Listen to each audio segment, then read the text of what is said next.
Welcome, Bronco Nation, to my Boise State alumni in the NFL stat recap for Week 10. This is going to be a shorter video this week because a lot of Boise State players former Boise State players were inactive. Dallas Cowboys were sitting out this week, so that knocks off 5 Boise State players right off the bat there. And then we also had the Atlanta Falcons out, which knocked out Durant Miles.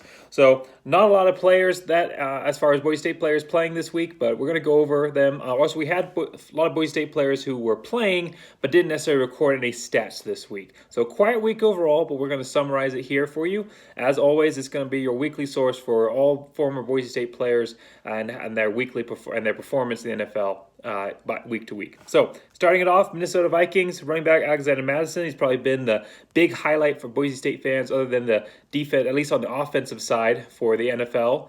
But this week, quiet week for him. Only 2 carries for 4 yards, a long of 4. So one of his carries went for 0 yards. He's been seeing less and less carries as Cook has come back and reestablished himself after injury. But he still remains the primary backup for the Vikings. And he's going to continue that way throughout the rest of this season and may get a starting chance at another team next season. He's definitely shown a lot of improvement. So only 2 carries this week, but he's still getting that primary, secondary backup role. So a lot of good things, potential there for Madison going forward. Green Bay Packers, Billy Wynn, defensive end, no stats recorded this week. Jacksonville Jaguars, linebacker Kamale Correa, he had 1 tackle this week. Dallas Cowboys, of course, out, which knocks out Cedric Wilson, wide receiver, defensive end Tyron Crawford, defensive end Darks Lawrence, and linebacker Leighton Van Der Esch, and safety Darian Thompson, all recorded no stats this week since they did not play.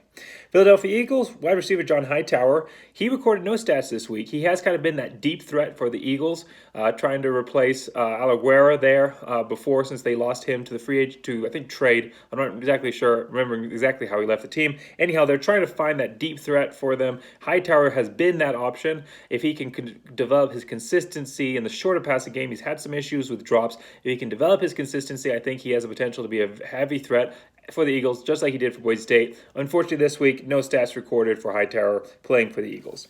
Tennessee Titans, running back Jerry McNichols, he actually had the most stats recorded of any Boise State player this week.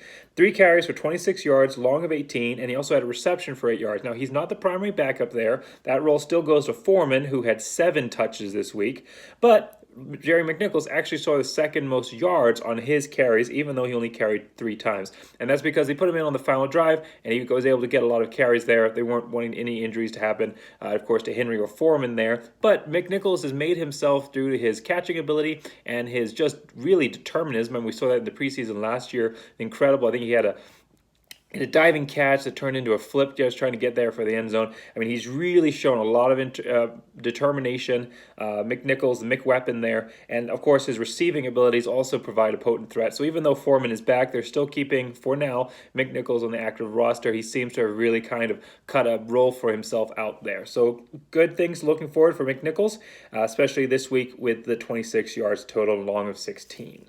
Atlanta Falcons, as I said, were inactive, so Durant Miles was out today. On Sunday. Denver Broncos quarterback Brett Rippon, no stats, but he still remains a primary backup for the Denver Broncos, which is a big win for Brett Rippon, getting to secure that second string spot after spending a lot of last season on the practice squad. San Francisco 49ers cornerback Jamar Taylor had a pretty decent showing this week with 4 tackles, all solos. No interceptions this week like he did a couple of weeks ago, but still good showing. He's working his way into the defense there and really being a contributing factor.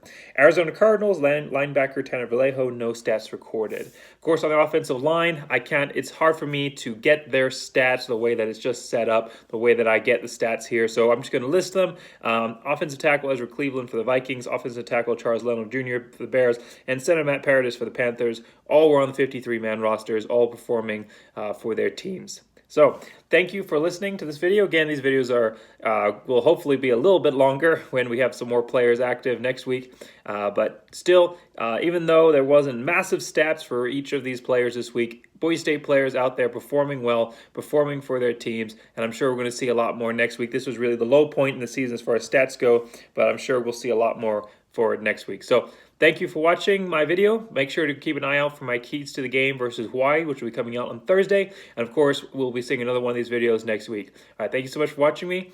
And if you want to root on Boise State with over 8,000 other fans, make sure you join the Bronco Nation updates page. All right, thank you so much. Go Big Blue!